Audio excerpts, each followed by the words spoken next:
এমন একটি সূরা যা 30 পারা কোরআনের সমস্ত সারাংশ আল্লাহ পাক সেই সূরাটির ভিতরে রেখে দিয়েছেন। আসুন আমরা সকলে একবার সূরাটি তেলাওয়াত করি। আউযু বিল্লাহি মিনাশ শাইতানির রাজীম।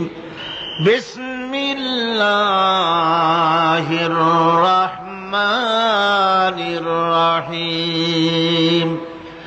আলহামদুলিল্লাহি রাব্বিল আলামিন। আর-রাহমানির রাহিম। মালিকি ইয়াউমিদ্দিন। ইয়্যাকা না'বুদু ওয়া ইয়্যাকা নাস্তাঈন। ইহদিনাস সিরাতাল মুস্তাকিম। সিরাতাল লাযীনা আন'আমতা আলাইহিম গায়রিল মাগদুবি আলাইহিম ওয়ালাদ-দাল্লিন। আমিন। সূরা আল ফাতিহা। আমি বলেছিলাম এটি হচ্ছে অভিনন্দন পত্র বান্দার পক্ষ থেকে। কার কাছে? আল্লাহ পাকের কাছে। আলহামদুলিল্লাহি রাব্বিল আলামিন এ কথার যৎকিঞ্চিত ব্যাখ্যা আমরা গতকাল আলোচনা করেছি। আজকে আলোচনা হবে আর রহমানির রহিম। আল্লাহ পাক তার কাছে যখন বান্দা আলহামদুলিল্লাহি রাব্বিল আলামিন বলে, তখন প্রশ্ন হয় যে তার যার প্রশংসা তুমি করছো, তোমরা করছো, তার কি আরো কোনো গুণকীর্তন আছে নাকি? আমরা বলি আর রহমানির রহিম, তিনি পরম দাতা এবং দয়ালু। রহমান এবং রহিম দুটি হচ্ছে সমঅর্থবোধক, প্রায় কাছাকাছি অর্থবোধক শব্দ। অসীম মেহেরবান এবং বিশেষ করুণাময় তিনি, যিনি রহমান এবং রহিম। রহমান রহিম আল্লাহ পাকের দুটি গুণবাচক নাম। রহমান অপেক্ষা রহিম অপেক্ষা রহমান, এটা হচ্ছে বেশি ব্যাপক অর্থবোধক, যার জন্য তাফসীরে বলা হয়েছে আর রহমানু যুর রাহমাতিশ শামিলা বিজামিল খালাক, যা বিশেষত গোটা বিশ্বের সমস্ত মানুষের জন্য প্রযোজ্য।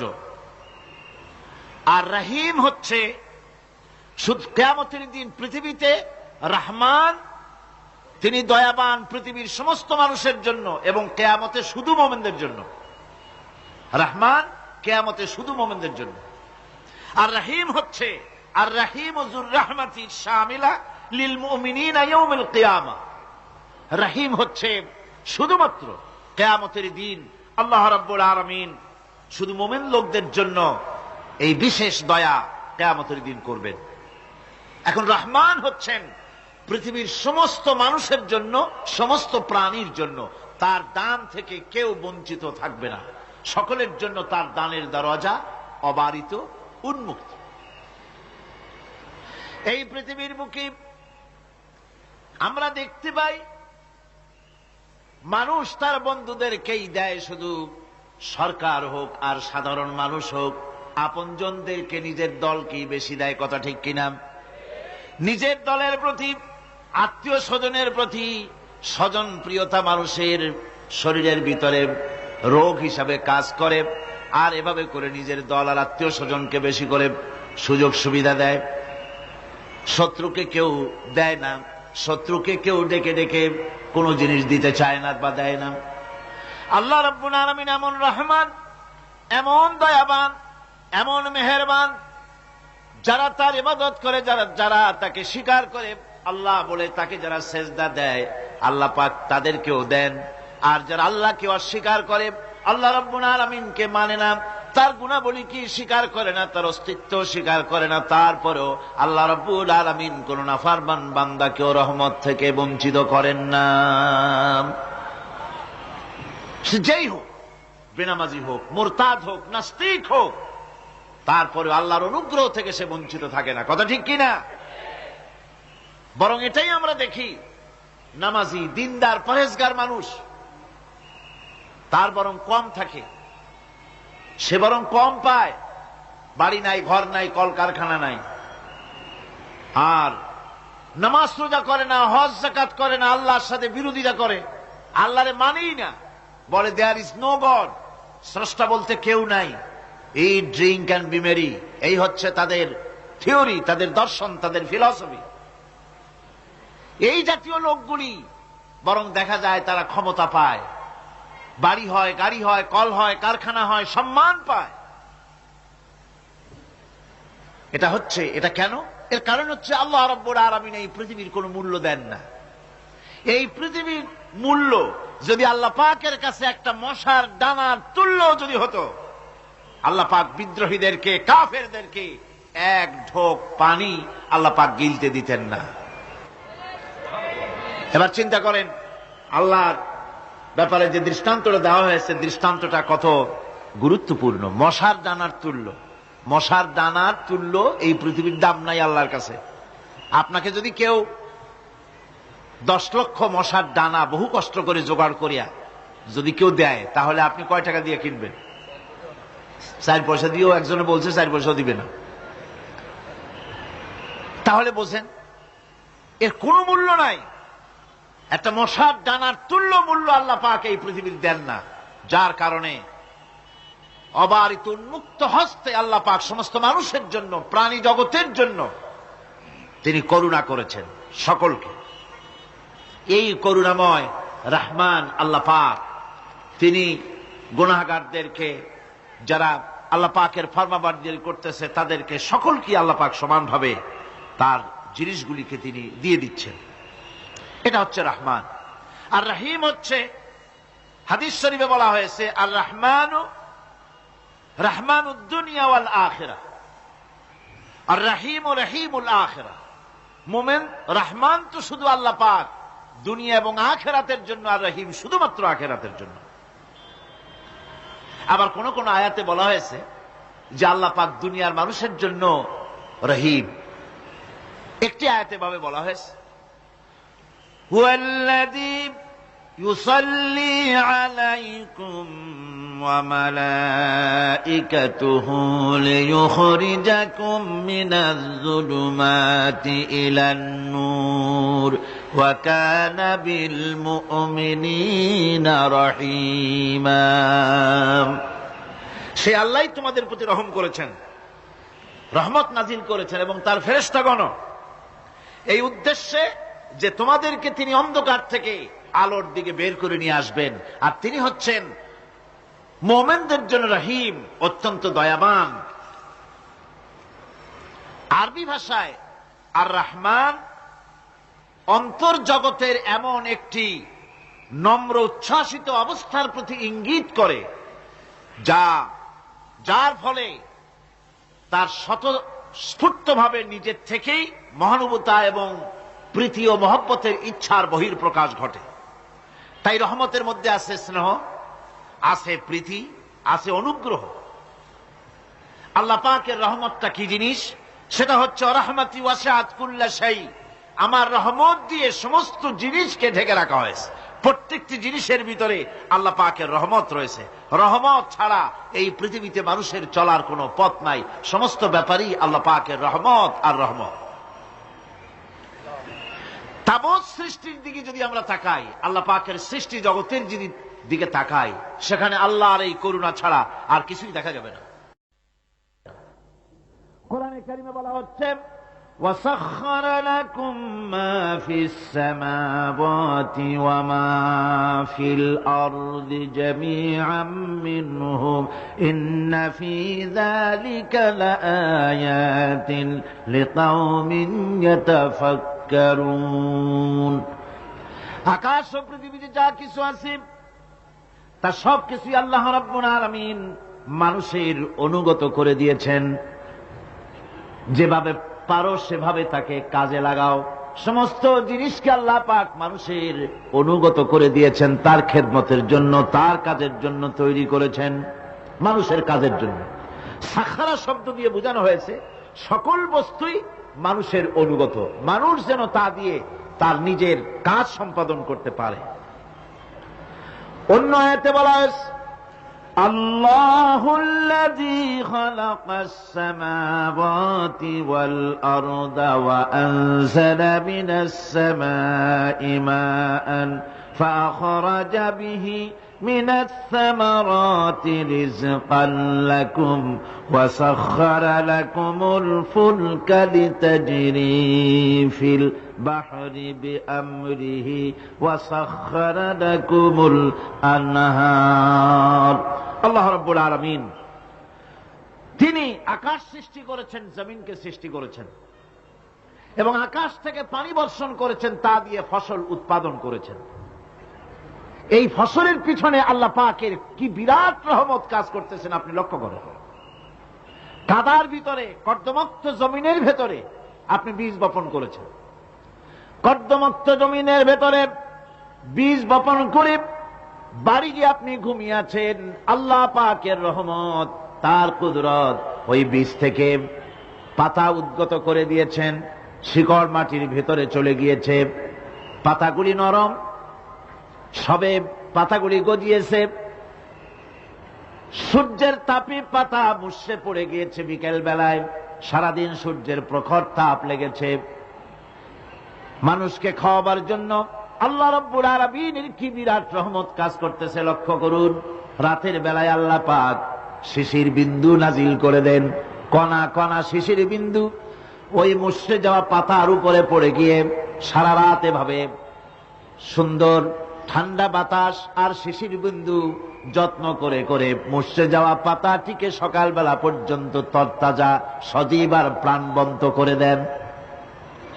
এরপরে গাছ বড় হলো, তার ভিতরে রব্বুল আলামিন ধান দিলেন, গম দিলেন, এভাবে করে যত্ন করে তার শুরু থেকে শেষ পর্যন্ত প্রত্যেকটি গাছকে খাদ্য ব্যবস্থাকে আল্লাহ রব্বুল আলামিন নিজ যত্নে নিজ কুদরতে আপন রহমতে সবগুলিকে লালন পালন করে মানুষের হাতে তুলে দিলেন। মানুষকে আল্লাহ পাক সর্বশ্রেষ্ঠ মর্যাদা দান করেছেন, যার কারণে আল্লাহ পাক বলেছেন ওয়ালাকাদ কাররামনা বানি আদম, আদম সন্তানকে আমি সম্মান দিয়েছি, মর্যাদা দিয়েছি। আর সেই মর্যাদা দেওয়ার কারণে যত খাদ্য তার সামনে পেশ করেছি, আল্লাহ পাক আপন রহমতে সব খাদ্যগুলিকে প্যাকেট করে বান্দাদের সামনে হাজির করে দিয়েছেন। কোন খোলা খাবার দেওয়া হয়নি, কারণ মানুষ হচ্ছে আল্লাহ পাকের শ্রেষ্ঠ মেহমান, মর্যাদা সম্পন্ন প্রাণী, মর্যাদা সম্পন্ন মেহমান এই মানুষ। তার সামনে কলা দেওয়া হলো কভার করে, প্যাকেট করে।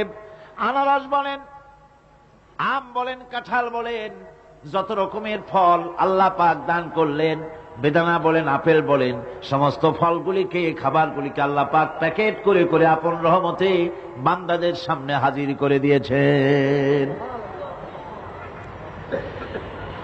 তার এত দয়া, তার দয়াই আকাশ থেকে বৃষ্টি হয়, সেই বৃষ্টিতে ফসল ফলে। তার দয়ায়, তার রহমতে তিনি পানি মানুষের আয়ত্তে করে দিয়েছেন। এই পানির উপরে জাহাজ পরিচালনার জন্য আল্লাহ পাক সুযোগ করে দিয়েছেন। জাহাজ পরিচালনা করা হচ্ছে সমুদ্রের ভেতরে মানুষের জন্য।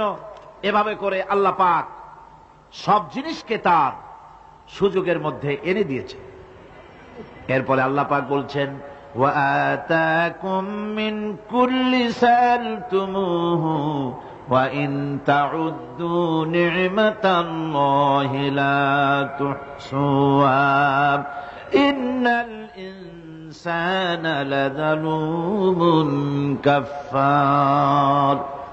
আল্লাহ পাক বলেন, তোমাদের প্রতি আল্লাহ পাকের দয়া, তার রহমত, তার করুণা এত বেশি, তোমাদের সকল চাহিদা তিনি পূরণ করেছেন, কোন চাহিদা বাকি রাখেন নাই। গতকাল বলেছি, রব হচ্ছেন তিনি, প্রয়োজন মাফিক চাওয়ার আগে যিনি প্রয়োজন মিটিয়ে দেন, তার নাম হলো রব।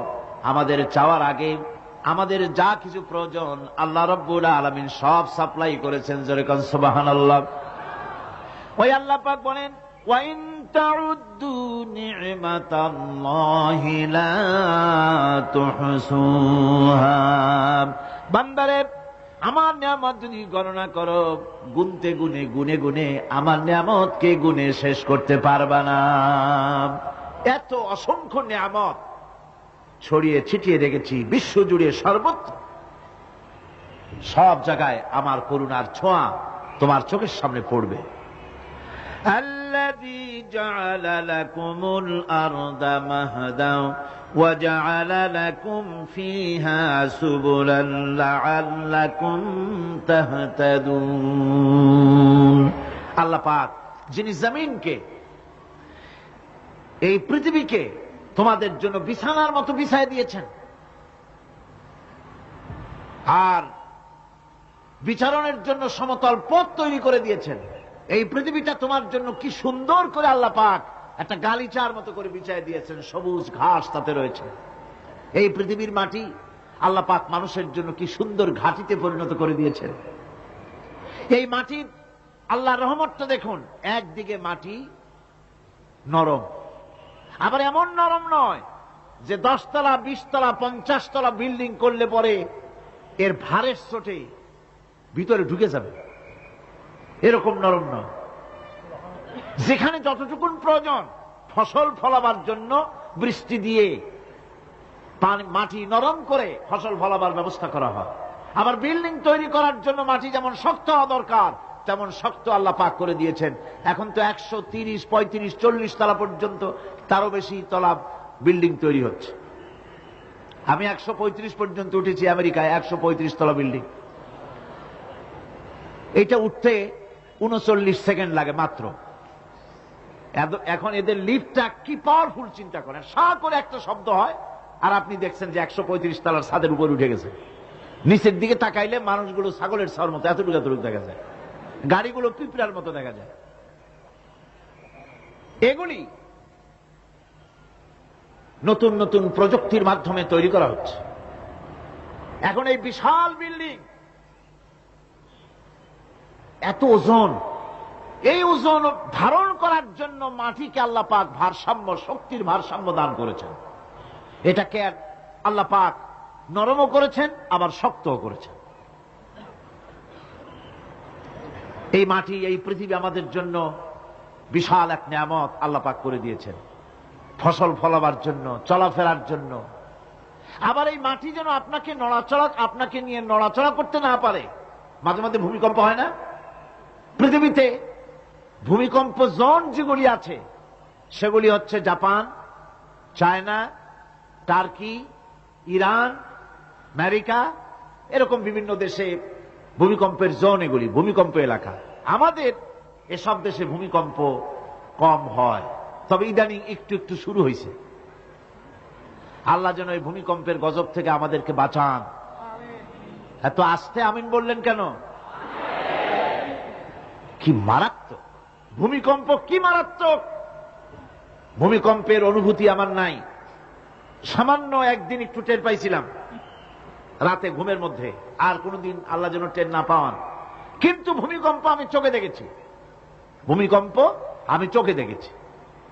গত 2 বছর আগে আমেরিকা যখন আমাকে প্রোগ্রাম দিল, তখন ওয়াশিংটনে মহাশূন্য গবেষণাগারের একটা অডিটোরিয়াম আছে, সেই অডিটোরিয়ামে আমাকে নেওয়া হলো দেখাবার জন্য।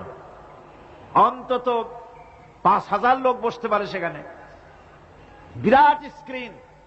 সেই স্ক্রিনে ভূমিকম্পের ছবি দেখানো হবে। মাত্র 1 বছর আগে লস অ্যাঞ্জেলেসে ভূমিকম্প হয়েছিল, সেই ভূমিকম্প দেখানো হবে। এটা পাওয়ারফুল ক্যামেরা দিয়ে স্যাটেলাইট থেকে এই ছবিগুলি তোলা হয়েছে। ভূমিকম্প যখন ওঠে, যখন ভূমিকম্প শুরু হয় তখনকার ছবি। আমি দেখতে লাগলাম ভূমিকম্প শুরু হয়েছে। নদীর ভিতরে, সমুদ্রের ভিতরে যেভাবে এরকম ঢেউ হয়, মাটির ভিতরে এরকম ঢেউ হচ্ছে। সমস্ত গাছপালা শুয়ে পড়তেছে।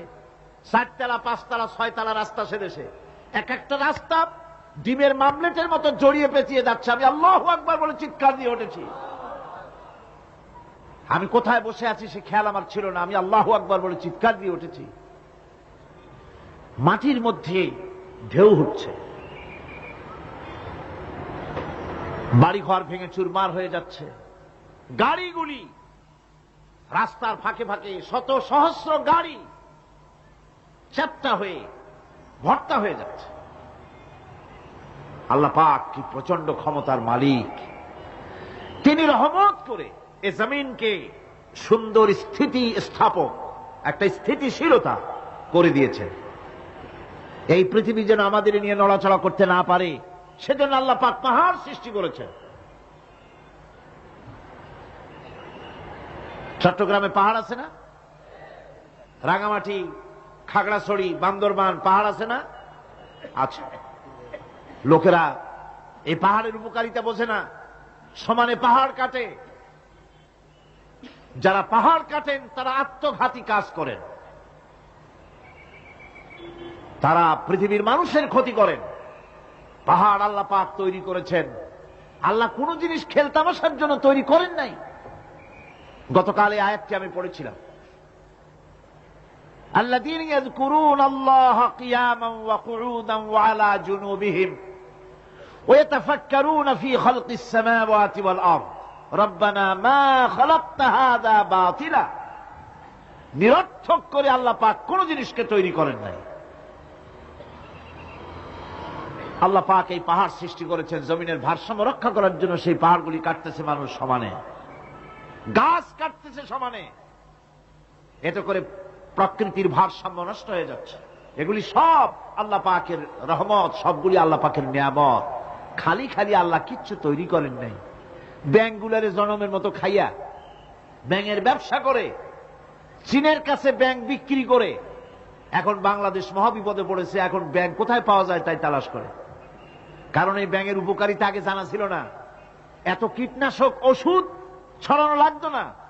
কীটনাশক ওষুধ ছড়িয়ে জমিনের উর্বরা শক্তির 12টা বাজানো হচ্ছে।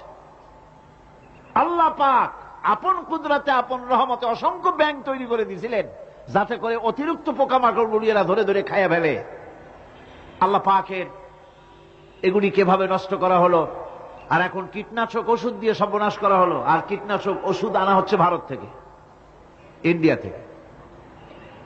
ভারত থেকে কীটনাশক ওষুধ আর সার জানা হচ্ছে, তা দিয়ে বাংলাদেশের মাটির উর্বরা শক্তি আরো নষ্ট হচ্ছে।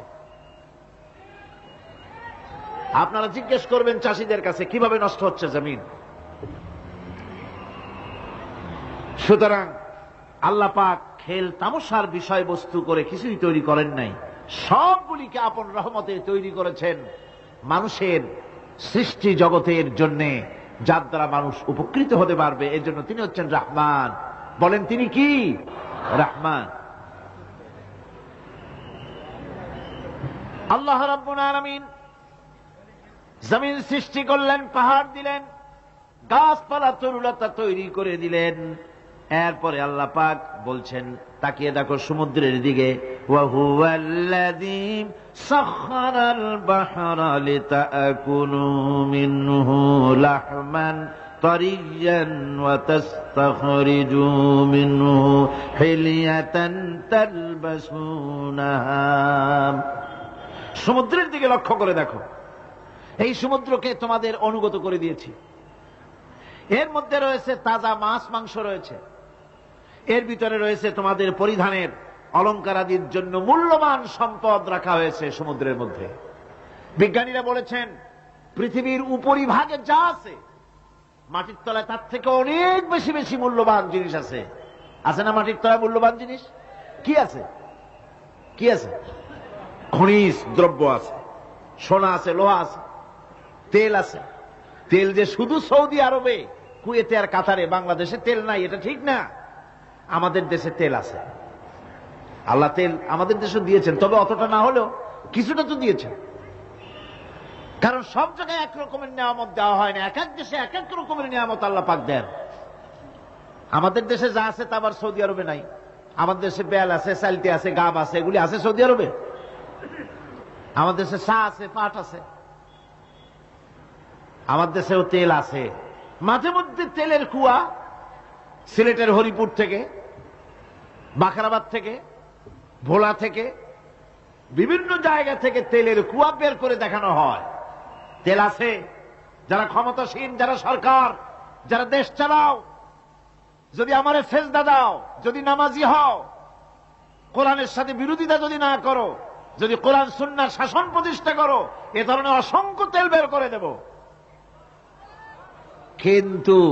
কিন্তু বারবার উমরা করে, হাতে তসবিহ ধারণ করে, মাথায় পট্টি বেঁধে যদি ইসলামের সাথে নাফরমানি করা হয়, তোমাদের তেল আল্লাহ পাক বের করে ছাড়বেন। আল্লাহ পাক বাহানা পছন্দ করেন না। এই জমিনে ফসল আছে, অসংখ্য ফসল আল্লাহ পাক দিয়েছেন, অসংখ্য খনিজ পদার্থ আল্লাহ পাক দান করেছেন। সেই খনিজ পদার্থগুলি আল্লাহ পাক, খনিজ দ্রব্যগুলি আল্লাহ পাক দিবেন মোমেনদের হাতে। কাদের হাতে দিবেন? আল্লাহ পাক বলেছেন, ওয়ালাউ আন্না আহলাল কুরা আমানু ওয়াত্তাকাউ লাফাতাহনা আলাইহিম বারাকাতিম মিনাস সামাই ওয়াল আরদ। দেশের লোকেরা, জনপদের লোকেরা যদি আমার উপর ঈমান আনে আর আমার কি ভয় করার নীতি যদি অবলম্বন করে চলে, তাহলে ওই দেশের মানুষের জন্য আকাশ আর জমিনের সব বরকতের দরজা আমি আল্লাহ খুলে দেব। নিয়ামতের অভাব নাই, যথেষ্ট নিয়ামত আল্লাহ পাকের আছে। তাহলে বললাম, এই পৃথিবীর উপরিভাগে যত নিয়ামত আছে, পৃথিবীর ভেতরে এর থেকে কম নাই। কত ভিতরে? এই ভিতরে যাওয়ার জন্য একবার একটা চেষ্টা হলো। আমেরিকার ওকলাহামা সিটি, এটি একটি স্টেট। এই স্টেটের পাশে একটা জায়গা বেছে নেওয়া হলো, যে পৃথিবী, তাদের ধারণা ছিল যে মাটি খুঁড়তে খুঁড়তে এর পৃথিবীর অপর পৃষ্ঠে যাওয়ার জন্য একটা আন্ডারগ্রাউন্ড রাস্তা করা যায় নাকি। ছোটবেলায় পড়ছিলাম আমি ভূগোলে একটা বইতে, যে কেউ যদি আমাদের দেশ থেকে, এখান থেকে মাটি খোঁড়া আরম্ভ করে, তাহলে মাটি খুঁড়তে খুঁড়তে একদিন না একদিন আমেরিকায় পৌঁছে যাবে। কোন ভিসা টিসা লাগবে না, VD7, DB7, 97 লাগবে না, এমনি যাইতে পারবে। মানুষেরা চেষ্টা করলো মাটি খোঁড়া। মাটি খুঁড়তে খুঁড়তে পৃথিবীতে এটাই ছিল প্রথম এই দুঃসাহসিক পরিকল্পনা। 6000 ফিট পর্যন্ত মাটি খনন করার পর কোন কুল কিনারা করতে না পেরে তারা এই দুঃসাহসিক পরিকল্পনা ছেড়ে দিল। কিন্তু গবেষণার শেষ হয়নি। যারা গবেষণা করেছেন তারা গবেষণালব্ধ, তাদের অভিজ্ঞতা তারা লিখেছেন যে পৃথিবীর অন্তত 180 মাইল গভীর পর্যন্ত তাদের একটা আইডিয়া হয়েছে যে পৃথিবীর মাটির নিচে অসংখ্য খনিজ দ্রব্য রয়েছে, অসংখ্য নিয়ামত এই পৃথিবীর মাটির ভিতরে আল্লাহ পাক লুকায় রেখেছেন। ওর তলায় কি আছে বিজ্ঞানীদের মাথায় এখনো ঢোকে নাই। এই পৃথিবীর উপরে যা আছে ভেতরের থেকে আল্লাহ পাক বেশি রেখেছেন। এরপরে সমুদ্রের ভয়াল দৃশ্য দেখলে পরে মানুষের কলিজা ভীত, প্রকম্পিত, সন্ত্রস্ত হয়ে যায়। কথা ঠিক কিনা? যত বড় বাহাদুর হোক, সমুদ্রের ঢেউর মধ্যে যদি পড়ে, বাহাদুরি আর থাকে না। ঠিক কিনা কন? যতই বড় আল্লাহ নাই, কিন্তু সমুদ্রে গেলে আর অসুবিধা হয় না। সমুদ্রের ঢেউয়ের মধ্যে যখন মানুষ পড়ে, আল্লাহ পাক বলেছেন, দাল্লা মান তাদউনা ইল্লা ইয়াহু, একমাত্র আল্লাহ ছাড়া সবাইকে ভুলে যায়। আমি দেখেছি সমুদ্রের দরিয়ার ভিতরে ঢেউ যখন শুরু হয়, অমুসলিমরা পর্যন্ত তাদের ভাষায় স্রষ্টাকে যা বলে সে নাম ভুলে গিয়ে সকলের মুখ থেকে বেরোয় আল্লাহ আল্লাহ আল্লাহ, আল্লাহ বাঁচাও।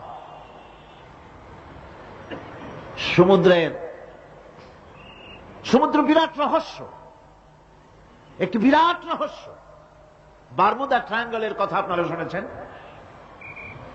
বারমুদা ট্রায়াঙ্গলটা কি, এটা এখনো বিজ্ঞানের কাছে স্পষ্ট হয়নি।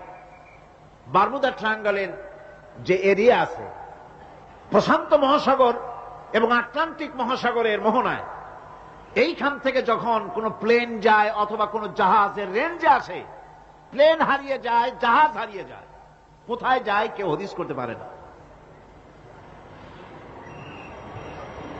ক্যালিফোর্নিয়ার লস অ্যাঞ্জেলেসে যখন আমার প্রোগ্রাম হচ্ছিল, তখন একটি শহরে আমাকে নেওয়া হয়েছিল, সেন দিয়েগো শহরের নাম।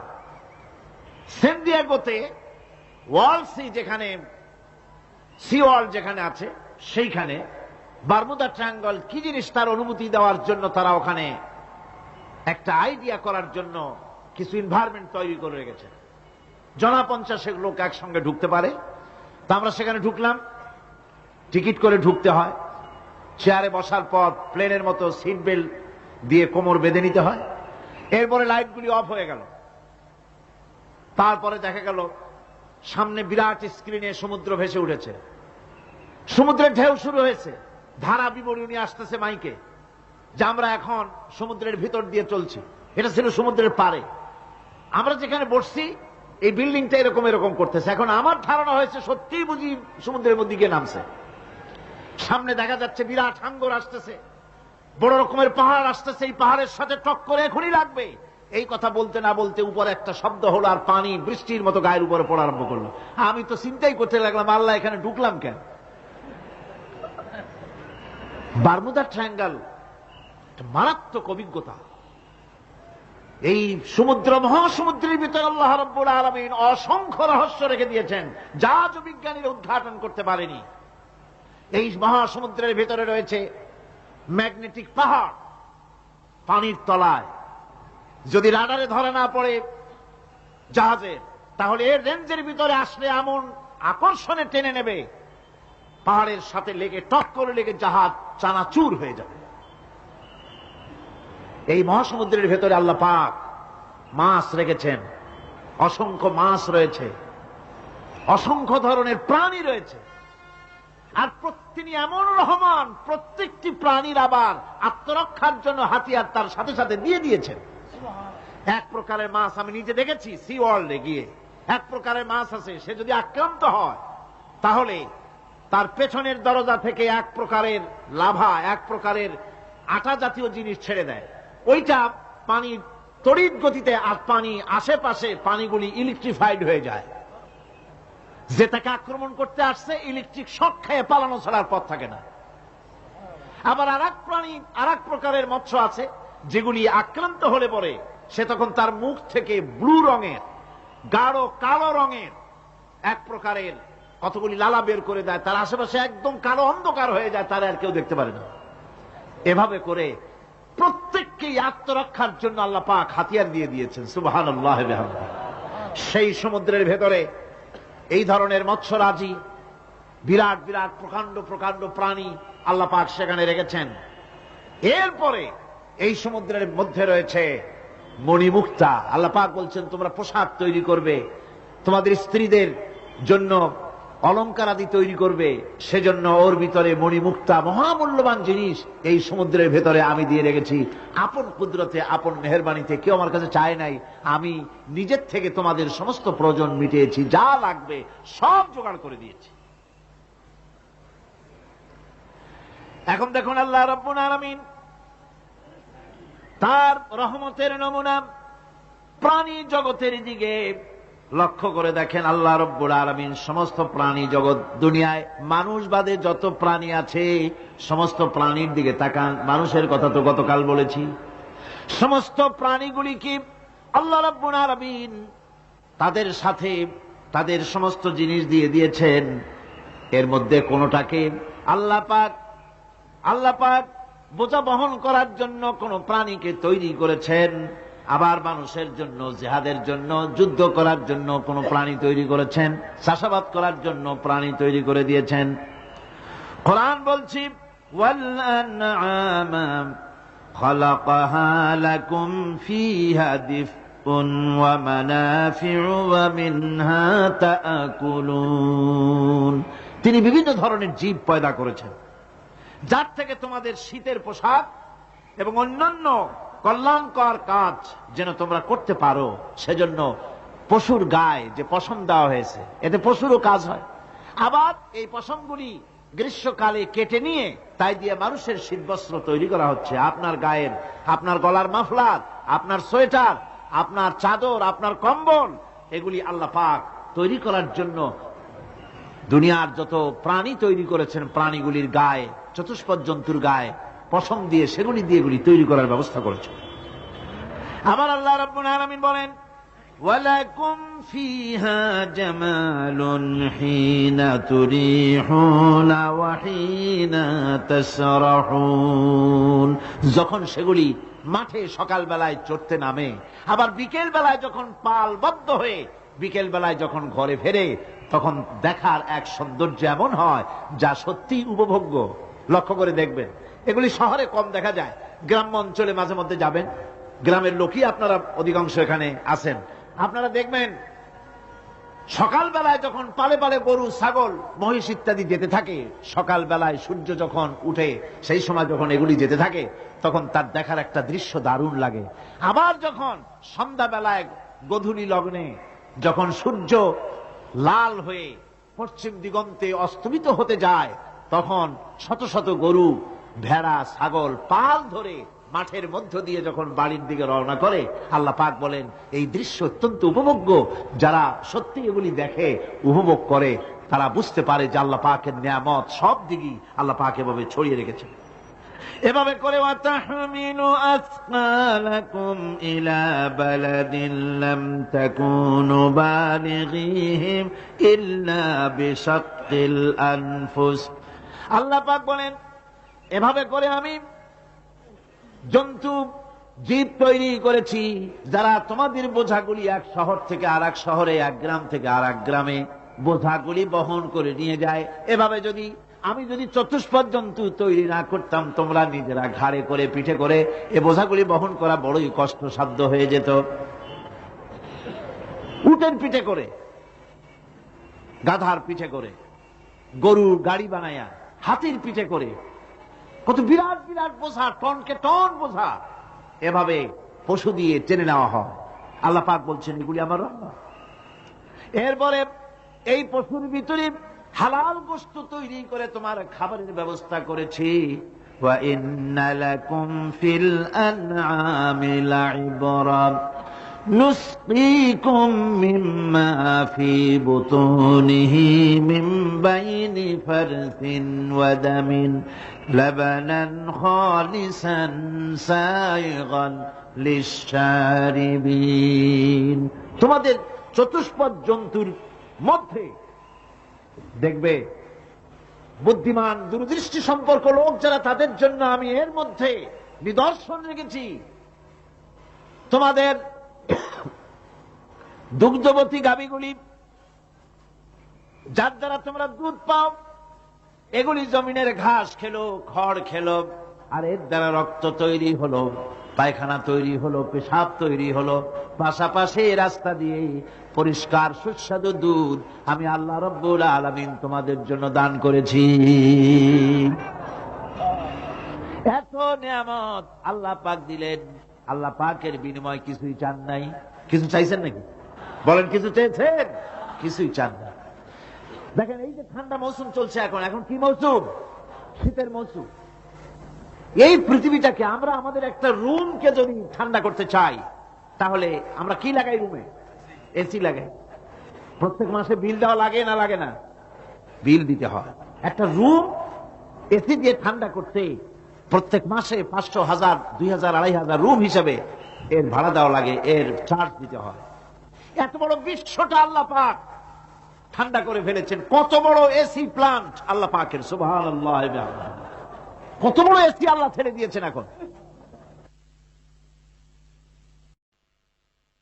ডিজেল জ্বালায় আগুন তৈরি করেন, কাঠ জ্বালায় আগুন তৈরি করেন।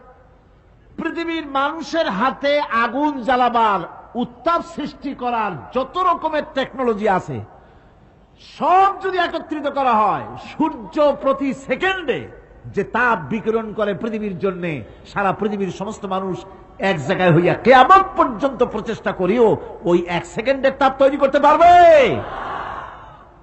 পারবে না। সুতরাং আল্লাহ রাব্বুল আলামিন তিনি বিরাট নিয়ামত রেখেছেন সব জিনিসের মধ্যে। এই নিয়ামতগুলি বুঝতে হবে, এগুলি বুঝতে হবে। এই জন্য আল্লাহ রাব্বুল আলামিনের নবী বলেছেন, আল্লাহর সৃষ্টি জগতের উপরে তার সৃষ্টি নৈপুণ্যতার উপরে কেউ যদি গবেষণা করে, চিন্তা করে 1 ঘন্টা, আল্লাহ পাক তার আমলনামায় 60 বছরের নফল ইবাদতের সওয়াব লিখে দিবেন। কি সোজা কথা। চিন্তা করতে হবে, গবেষণা করতে হবে আল্লাহ পাক কি নিয়ামত দিয়েছেন। ওয়ামা বিকুম মিন নি'মাতিন ফামিনাল্লাহ। যত নিয়ামত আমরা পেয়েছি সব কার কাছ থেকে? জোরে সোরে চিল্লায় কোন কার কাছ থেকে? সমস্ত নিয়ামত এসেছে আল্লাহ পাকের কাছ থেকে। আল্লাহ রাব্বুল আলামিন বলেন তিনি হচ্ছেন রহমান।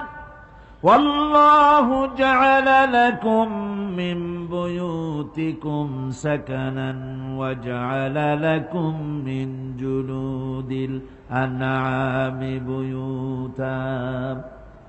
আল্লাহ পাক বলছেন তোমাদের জন্য তোমাদের ঘর সমূহকে আল্লাহ পাক স্থিতি লাভের, স্বস্তি শান্তি লাভ করার জন্য আল্লাহ পাক একটা স্থান করে দিয়েছেন, জায়গা করে দিয়েছেন। আমরা যে ঘর বানাই, এই ঘর বানাবার পেছনে আল্লাহ পাকের কত বড় নিয়ামত। ঘর একটা বানাতে হলে খুঁটি লাগবে। খুঁটি কোত্থেকে আসছে বলেন? কোত্থেকে? গাছের থেকে খুঁটি পেয়েছেন। কিসের থেকে পেয়েছেন? গাছ কা। শুধু খুঁটিতে ঘর হবে না, এরপরে খুঁটি হয়ে গেল, চাল লাগবে। চাল দেবেন কি দিয়ে? খড় দিয়া দেন, টিন দিয়া দেন, টালি দিয়া দেন, যা দিয়া দিবেন সেটা হচ্ছে কার? জোরে কন।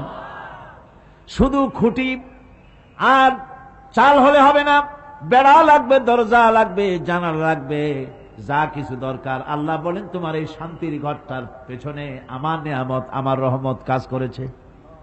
আবার শীত প্রধান দেশে যেখানে বিল্ডিং এও কাজ হবে না, যেখানে ঘর বানাতে হলে কাঠখড়ির ঘর দিয়েও কাজ হবে না, এত প্রচন্ড শীত, সেইখানে আল্লাহ পাক পশুর চামড়া দিয়া ঘর বানাবার জন্য মানুষের মাথায় আল্লাহ পাক বুদ্ধি দান করে দিয়েছেন। আল্লাহ পাক বলছেন জুলুদিল আনআমি বুয়ুতা, চামড়া দিয়ে ঘর তৈরি করা হয়। এস্কিমোরা করে, দেখে আসবেন, চামড়া দিয়ে ঘর তৈরি করা হয়। আল্লাহ পাক এই পশু দিয়ে মানুষের এত উপকার করছেন। তিনি রহমান। এই রহমত থেকে পৃথিবীর কেউ বঞ্চিত নয়। সমস্ত প্রাণী সমূহকে আল্লাহ পাক এই বিরাট নিয়ামত দান করেছেন। একটি মানুষ যতই সংকীর্ণ হোক,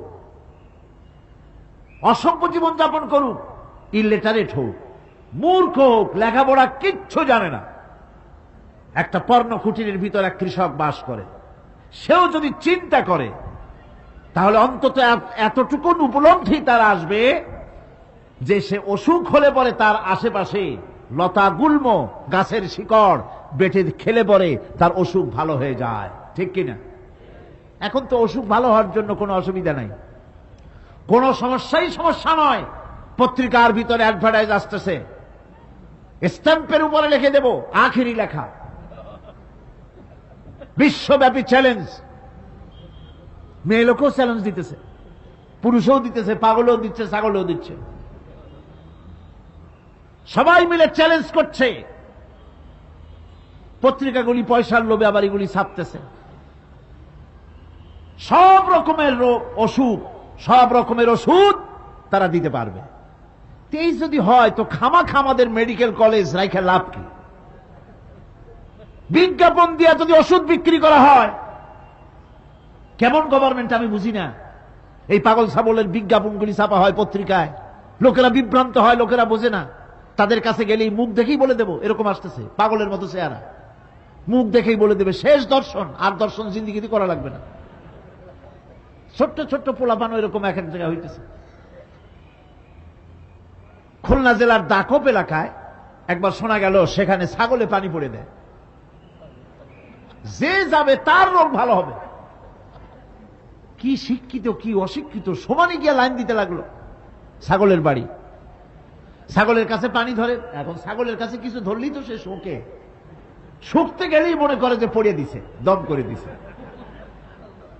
আর খাইতেছে। এরপরে ছাগলওয়ালার বাড়ি এক ছাগল দিয়া হাতির মালিক হয়ে গেছে সে, বাড়ি বিল্ডিং টিল্ডিং করে সর্বনাশ।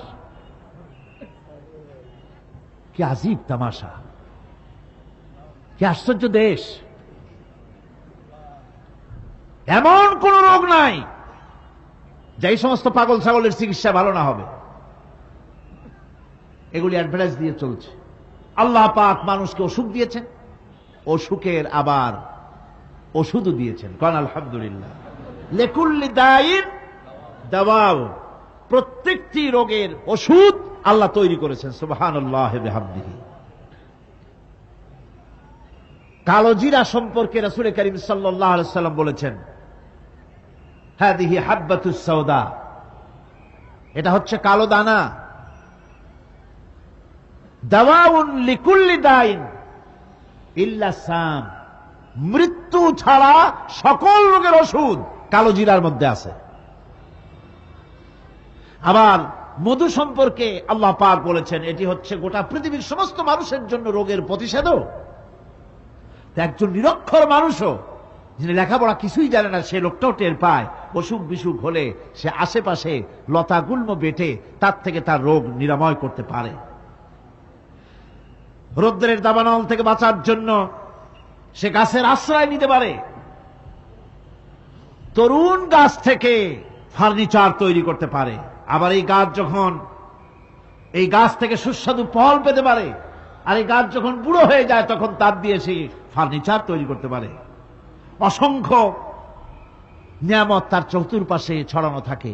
একটা নিরক্ষর মূর্খ ব্যক্তিও যদি চিন্তা করে তাহলে আল্লাহর রহমত সম্পর্কে জানতে তার মোটেই কষ্ট হওয়ার কথা নয়।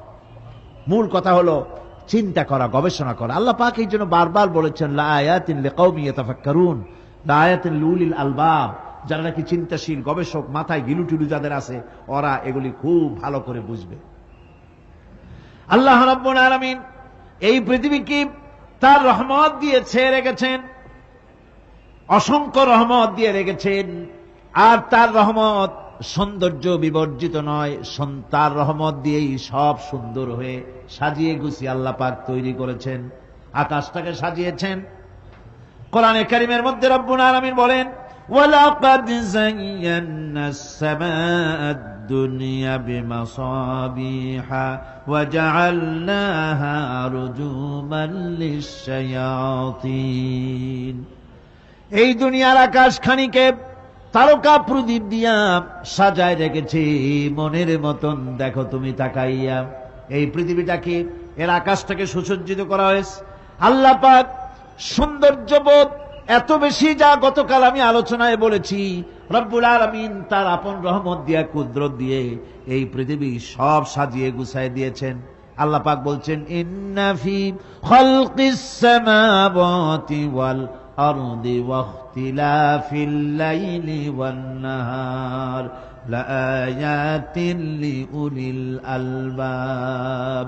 নিঃসন্দেহে এই পৃথিবী, যারা জ্ঞানবান, যারা চিন্তাশীল, তারা আকাশ এবং জমিনের সৃষ্টির ব্যাপারে চিন্তা করবে। রাত এবং দিনের পরিবর্তনের ব্যাপারে তারা গবেষণা করবে। রাত দিনের পার্থক্য মানুষের জীবনকে পদ্ধতিগত দিক থেকে দুই ভাগে বিভক্ত করেছে।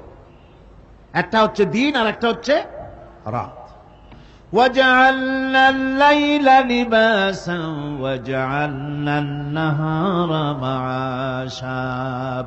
আল্লাহ পাক বলেন, আমি দিনকে রুজি রোজগার করার জন্য, কামাই রোজগার করার জন্য দিন তৈরি করেছি, আর আরাম করার জন্য আমি রাতকে তোমাদের জন্য আচ্ছাদন করে দিয়েছি, তোমাদের জন্য রাতকে আরাম করার জন্য করে দিয়েছি। দিনের বেলায় কাজ করবে, রাতের বেলায় আরাম করবে। ঘুম আল্লাহর একটি নিয়ামত। ঘুম আল্লাহর কি? আল্লাহর এক বিরাট নিয়ামত। সারাদিন কাজ করার পর মানুষ যখন ঘুমায় যায়, সারাদিনের ক্লান্তি এবং শ্রান্তি সব শরীর থেকে দূর হয়ে যায়। সকালবেলায় আবার কাজ করার জন্য শরীর প্রাণবন্ত আর সজীব হয়ে যায়। এই ঘুম যার হয় না, সেই বুঝতে পারে কি নিয়ামত সে হারায়।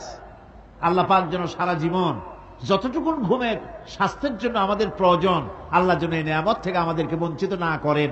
আমরা বলি আমিন। ঘুমের জন্য মানুষ ঘুমাইতে না পারলে পাগল হয়ে যায়। কি বিরাট নিয়ামত এই ঘুম আল্লাহ পাক মানুষকে দিয়েছে। আমার বন্ধুগণ, এভাবে করে আল্লাহ রাব্বুল আলামিন মানুষের একঘেয়েমি দূর করার জন্য সকাল করেছেন, দুপুর করেছেন, বিকেল করেছেন, সন্ধ্যা করেছেন, রাত করেছেন, ঘুমাবার ব্যবস্থা করেছেন, কামাই রুজির ব্যবস্থা করে দিয়েছেন, রুজি রোজগার করার ব্যবস্থা করেছেন। সবকিছু তিনি রহমান বলে, তিনি দয়াবান বলে মানুষের সব প্রয়োজন আল্লাহ পাক মিটিয়ে দিয়েছেন। আল্লাহ সুবহানাহু ওয়া তাআলা তিনি বলছেন, আমার রহমতেই পৃথিবীর মাটি থেকে তোমাদের ফসল উৎপাদিত হয়। তোমরা দেখো, আফারাআইতুম মা তাহরুসুন আআনতুম তাজরাউনাহু আম নাহনুজ জারিউন। জমিন থেকে ফসল কে উদ্গত করে, উদ্ভিদকে কে গজায়? তুমি গজাও না, আমি গজাই। আল্লাহ পাক বলেন, সমস্ত উদ্ভিদগুলি আমি তোমাদের জন্য গজায় দেই, উঠায় দেই। এরপরে যখন ফসল হয়, ফসল পাকা দেখে মানুষ তখন মুছে তেল মাখে, ফুর্তি করে, আনন্দ করে। এবার ফসল খুব ভালো হয়েছে, ভালো করে গান দেব। মানুষেরাই চিন্তা করে, বেশি ফসল হয়েছে, গান বাজনা, থিয়েটার, গুনাগার বিবির গান, এগুলি ভালো করে শুনতে হবে। গাছে কাঁঠাল, গোপে তেল, জমিনে ফসল, মুছে তেল মাখে আনন্দ করে যে গান বাজনা করবে। আল্লাহ পাক বলেন, দেখো, লাউ নাশাউ জাআলনাহু হুতামান ফাযালতুম তাফাক্কাহুন। যদি আমি ইচ্ছে করি তাহলে তোমার ফসলকে আমি কুটায় পরিণত করে দিতে পারি, তখন তো তুমি নিজের কপালে করাঘাত করবে আর বলবে, আহারে মাহরুম হয়ে গেলাম, বঞ্চিত হয়ে গেলাম। আল্লাহ যদি ইচ্ছে করেন তাহলে ফসলগুলিকে আল্লাহ পাক তুষে পরিণত করে দিতে পারেন না? সিটায় পরিণত করে দিতে পারেন না? অবশ্যই। সেই জন্য আল্লাহ পাক বলছেন, যেগুলি সব আমার ক্ষমতা, আমি আপন নিয়ামতে, আপন বরকতে, রহমান নামের কারণে আমি তোমাদের সব আমি গুছিয়ে দিচ্ছি। আল্লাহ পাক ফসলের জন্য, আপনার জমিনের ফসলের জন্য আল্লাহ পাক বিনা পয়সায় সারের ব্যবস্থাও করে দিয়েছেন। জোরে কোন সুবহানাল্লাহ। সেই সারটা হচ্ছে কি? ওয়ামিন আয়াতিহি আইয়ুরিকুমুল বারকা খাউফান ওয়া তামআম ওয়া ইউনাজ্জিলু মিনাস সামাই মা। আল্লাহ পাক বলেন, আমি আমার নিদর্শনাবলীর ভিতরে এটা হচ্ছে নিদর্শন, যে আকাশে বিদ্যুৎ চমকায়, মেঘের গর্জন আর বিদ্যুতের চমক, এ সবগুলি আমার নিদর্শন।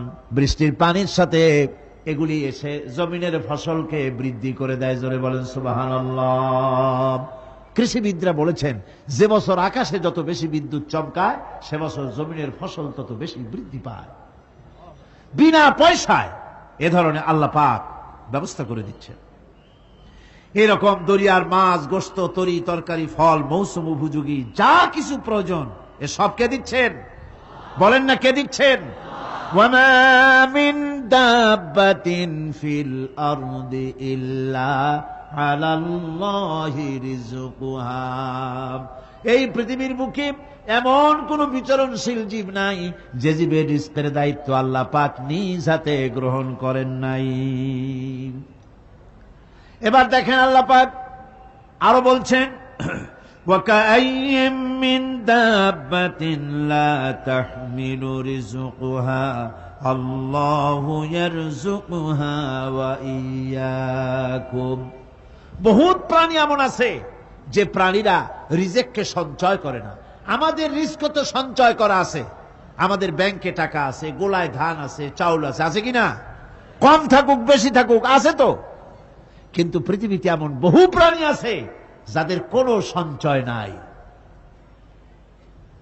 এই ধরনের অসংখ্য প্রাণীকে আল্লাহ রাব্বুল আলামিন বলেন, এ ধরনের অসংখ্য প্রাণীকে আমি আল্লাহ রাব্বুল আলামিন তাদের খেতে দেই। সকালবেলায় খালি পেট নিয়ে সমস্ত প্রাণীগুলি ঘর থেকে বেরিয়ে যায়, পানি থেকে, গর্ত থেকে, জঙ্গল থেকে সব বেরিয়ে গেল ক্ষুধার্ত পেটে। আবার বিকাল বেলা পর্যন্ত সারাদিন তাদের আহার জোগাড় করে তাদের পেট ভরাইয়া সবগুলিকে আপন আপন গৃহের মধ্যে আমি আল্লাহ ফিরায় দেই। সেই জন্য আল্লাহ পাক বলছেন, ইয়া আইয়ুহান নাসু যকুরু নি'মাতাল্লাহি আলাইকুম হাল মিন খালিকিন গায়রুল্লাহ يرزقكم من السماء والأرض লা ইলাহা ইল্লা হুয়া ফাআন্না তুফাকুন। হে মানব সকল, স্মরণ করো আল্লাহ পাকের সেই নিয়ামতের কথা, যে নিয়ামত ওই আল্লাহ ছাড়া কে আছে, যে তোমাকে আকাশ থেকে রিজকের ব্যবস্থা করেন, যিনি তোমাকে খাওয়ার দাওয়ার ব্যবস্থা করেন। তিনি ছাড়া কেউ নাই এই পৃথিবীর বুকে, আকাশে এবং জমিনে। তিনি এক এবং একক। ওয়া ইলাহুকুম ইলাহুন ওয়াহিদ লা ইলাহা ইল্লা হুয়ার রাহমানুর রহিম। তিনি হচ্ছেন তোমাদের ইলাহ, তিনি এক, তিনি একক। সুতরাং তিনি হচ্ছেন পরম দাতা এবং বিশেষ নিয়ামত যিনি দেন, পরম দাতা এবং দয়ালু। কোরআনে কারিমে যখনই আমরা বলেছি আলহামদুলিল্লাহি রাব্বিল আলামিন, আল্লাহ পাক খুশি হয়েছে। প্রশ্ন হয়েছে তার কি আরো কোন গুণ আছে? জবাবে বলেছি আর রহমানির রহিম, তিনি পরম দাতা, তিনি দয়ালু। সুবহানাল্লাহি ওয়া বিহামদিহি, তিনি রহিম। পরকালে কিয়ামতের ভয়াবহ দিনে বান্দার জন্য তিনি রহিম হবেন। দুনিয়ায় তো অবারিত উন্মুক্ত হস্তে সকলকে দিচ্ছেন, আর কিয়ামতের দিন আল্লাহ পাক রহিম হবেন তার বান্দাদের জন্য। কোরআন বলছে তিনি হচ্ছেন রহমত, মানুষের জন্য তিনি রহমত দেন। তার দয়া অফুরন্ত, এত দয়া যে তিনি যদি প্রত্যেক কথায় কথায় আমাদেরকে শাস্তি দিতেন তাহলে আমাদের বাঁচার কোনো পথ ছিল না। ঠিক কিনা কন? কোরআনে কারীমে আল্লাহ পাক বলেছেন ওয়ামা আসাবাকুম মিন মুসিবাতিন ফাবিমা কাসাবাত আইদিকুম ওয়া ইয়াফু আন কাসীর। তোমাদের উপরে যত বিপদ আসে, সমস্ত বিপদগুলি তোমাদের হাতের কামাই করা, নিজেদের রোজগার করা, তোমাদের নিজেদের হাতের কামাই করা। ওই হাতের কামাই করার কারণে সেগুলির জন্য যে আযাব হওয়া উচিত ছিল, আমি অনেকগুলি ক্ষমা করে দেই, আমি অনেকগুলি ক্ষমা করে দেই। সব তোমাদের হাতের কামাইয়ের জন্যই বিপদ হয়, আর অনেকগুলি তো আমি ক্ষমা করে দেই। কথায় কথায় যদি প্রত্যেকটা ব্যাপারেই শাস্তি দিতাম তাহলে পৃথিবীতে শ্বাস ফেলার সময় তোমরা পেতে না। আল্লাহ পাক হচ্ছেন সেজন্য রহমান, আর তিনি রহিম কিয়ামতের দিনের জন্য। এই পৃথিবীতে মানুষ গুনাহ করা স্বাভাবিক, গুনাহ করা স্বাভাবিক কিনা কন? সব মানুষই গুনাহ করে। এই গুনাহগার যত বড় গুনাহগার হোক না কেন, গুনাহগার যখন তওবা করে, তওবার অনুভূতি যখন আসে এবং সে যখন অনুশোচনা করে, তখন তার অপরিসীম দয়া সেই অনুশোচনাকে কবুল করে নেয়। অনুশোচনার এক বিন্দু অশ্রু গুনাহগারের অনাচারের সমস্ত দাগ মুছায় দেয়। মনে হয় যেন তার আমল নামায় কোনো দাগই ছিল না। সুবহানাল্লাহ। এই জন্য বলা হয়েছে তাইবু মিনাজ যামবি কামান লা যামবা লাহু। গুনাহ থেকে যে তওবা করে মনে হবে তার সে কোনো গুনাহই করেই নাই, কোনো গুনাহই করে নাই। আমার বন্ধুগণ, আল্লাহ পাক কেমন রহিম! এই পৃথিবীতে মানুষ যত অপরাধ করে, সেই অপরাধ বাপের সাথে করুক, মায়ের সাথে করুক, ওস্তাদের সাথে করুক, পীরের সাথে করুক, অপরাধ করলে পরে কেউ বলে না যে কাছে আয় ক্ষমা করে দেই। কেউ বলে নাকি? কেউ বলে না। আল্লাহ পাক কেমন রহমান, এমন রহিম! বান্দা যখন গুনাহ করে আল্লাহ পাক গুনাহগারদেরকে ডাকেন, চুরি করেছিস, গুনাহ করেছিস, মদ খেয়েছিস, জিনা করেছিস, জুয়া খেলেছিস, হত্যা করেছিস, কুফরি করেছিস, শিরক করেছিস, যত রকমের পাপ করিস না কেন, ফিরে আয়, ফিরে আয়, চোখের পানি ফেল, আমি আল্লাহ রব্বুল আলামিন মাফ করে দেব। কোরআনে কারীম বলছে ইল্লা মান তাবা ওয়া আমানা ওয়া আমিলা আমালান সালিহান ফাউলাইকা ইউবাদদিলুল্লাহু সাইয়্যাতিহিম হাসানাতিন ওয়া কানাল্লাহু গফুরার রহিমা। কিন্তু যে ব্যক্তি তওবা করেছে এবং ঈমান এনে পরবর্তীকালে ভালো কাজ করেছে, তাদের মন্দ কাজগুলি আল্লাহ পাক ভালো কাজ দিয়ে বদলায় দিবেন। এত বড় একটা কথা শুনে সুবহানাল্লাহ মুখ থেকে বেরোলো না? গুনাহগার যত গুনাহ করেছে সে যদি তওবা করে, ওই সব গুনাহ যদি না করে, তার সাইয়্যাত গুলি আল্লাহ পাক হাসানাত দিয়ে বদলায় দিবেন। মানুষেরা চুরি করে, ডাকাতি করে, জেনা ব্যভিচার করে, যা কিছুই করে থানায় ধরা পড়ে।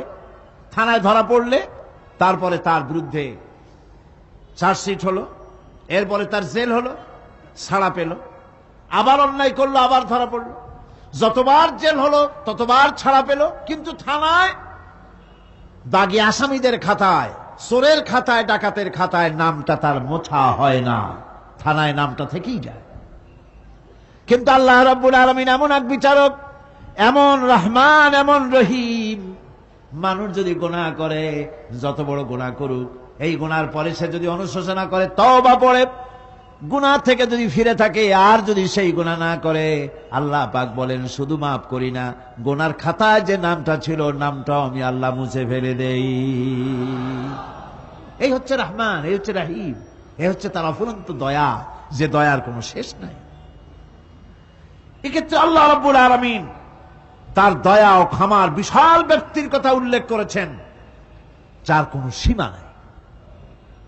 কোরআনে কারীম বলছে, قل يا عبادي الذين أسرفوا على أنفسهم لا تقنطوا من رحمة الله। হে আমার ওই সব বান্দাগণ যারা নাকি পাপাচার করে অশ্লীলতার মধ্যে নিমজ্জিত হয়ে নিজেদের জীবনকে নষ্ট করেছে, তোমার অনাচার যত কঠিন হোক, যত বেশি হোক, আমার রহমত থেকে নিরাশ হও না।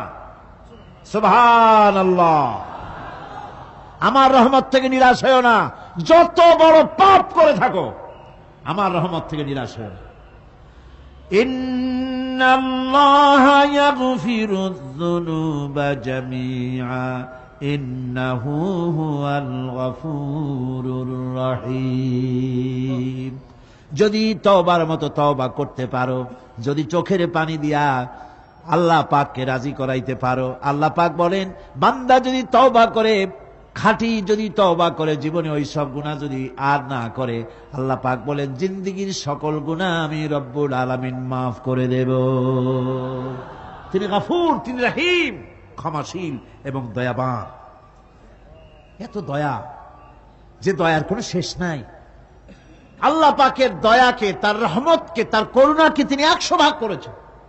এই 100 ভাগের 1 ভাগ গোটা পৃথিবীতে তিনি ছড়িয়ে দিয়েছেন, আর 99টা ভাগ কার কাছে? এবার চিন্তা করুন, 100 ভাগের 1 ভাগ দুনিয়ায় ছড়িয়ে দেওয়ার পর, তার থেকে আমরা যতটুকুন ভাগে পেয়েছি, এর মহব্বত, স্ত্রীর প্রতি মহব্বত, মেয়ের প্রতি মহব্বত, ছেলের প্রতি মহব্বত, মায়ের প্রতি মহব্বত, পিতার প্রতি মহব্বত, বন্ধুর জন্য মহব্বতে আমরা জানও দিয়ে দিতে পারি, এমন আমাদের ভালোবাসা, এমন আমাদের মহব্বত, কথা ঠিক কিনা? 1টা ভাগ সারা পৃথিবীতে ছড়িয়ে দেওয়ার পর যেটুকুনো পেলাম, সেই ভালোবাসার তীব্রতা যদি এত বেশি হয়, আকর্ষণ যদি এত বেশি হয়, তাহলে এই 99টা মহব্বত, দয়া, রহমানিয়াতের, দয়ার, রাহিমিয়াতের যে গুণগুলি আল্লাহ পাক নিজের কাছে রেখেছেন, সেই মাবুদের দয়া তার বান্দার প্রতি কত বেশি!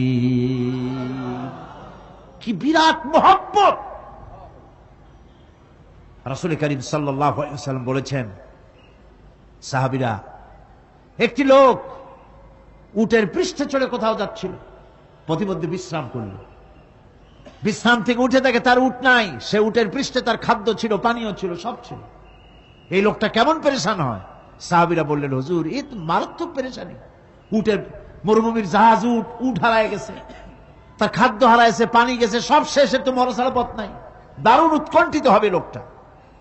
হুজুর বলেন, এই লোকটি পেরেশান হয়ে আস, এমন সময় দেখতে পেল তার সেই উট তার খাদ্য আর পানীয় নিয়ে তার কাছে ফিরে এসেছে। বলো কেমন খুশি হয়? সাহাবীরা বলেন, হুজুর, এর থেকে এই লোকটির খুশির আর কিছু থাকতে পারে না। নবীজি বলেন, আমার সাহাবীরা শোনো, আল্লাহর কোন বান্দা যখন নাফরমান হয়ে যায়, আল্লাহ থেকে দূরে সরে যায়, আল্লাহ থেকে যখন এরাজ করে যায়, উঠারা ব্যক্তি উট পাওয়ার জন্য যেমন অবস্থা হয়ে যায়, আল্লাহ পাক তার বান্দার জন্য তেমন বোধ করেন। উঠারা ব্যক্তি উট পেলে পরে যেমন আনন্দিত হয়ে যায়, কোন নাফরমান বান্দা যদি সেজদায় পড়ে কান্দে আর বলে আল্লাহ গুনাহ করেছি আমারে মাফ করে দাও, উঠারা ব্যক্তি উট পায়া যত খুশি হয় এর থেকে লক্ষ কোটি কেন বেশি আল্লাহ রাব্বুল আলামিন তার বান্দার প্রতি খুশি হয়ে যান। আল্লাহ রহমান রহিম, কি দয়া, এত বড় দয়া তার। সেই দয়ার কারণে তার প্রতি আমাদেরকে আকৃষ্ট হতে হবে। মাপ চাইলে আল্লাহ পাক মাফ করবে। ওয়াকাল রাব্বুকুম উদউনি আস্তাজিব লাকুম, তোমাদের রব তোমাকে বলছে, তোমাদের রব কে? আমাদের রব। সকলে বলেন কে আমাদের রব? সে আল্লাহ আমাদেরকে বলছেন, তোমাদের রব বলছেন আমাকে ডাকো, আমি ডাকে সাড়া দেব। সুবহানাল্লাহ। এরকম একটা অনুভূতি আমার নিজের হয়েছিল, আমার নিজের একটা অনুভূতি। কাবা শরীফের ভিতরে যখন আল্লাহ পাক আমাকে প্রবেশের সুযোগ দিয়েছিলেন কাবা শরীফের মধ্যে,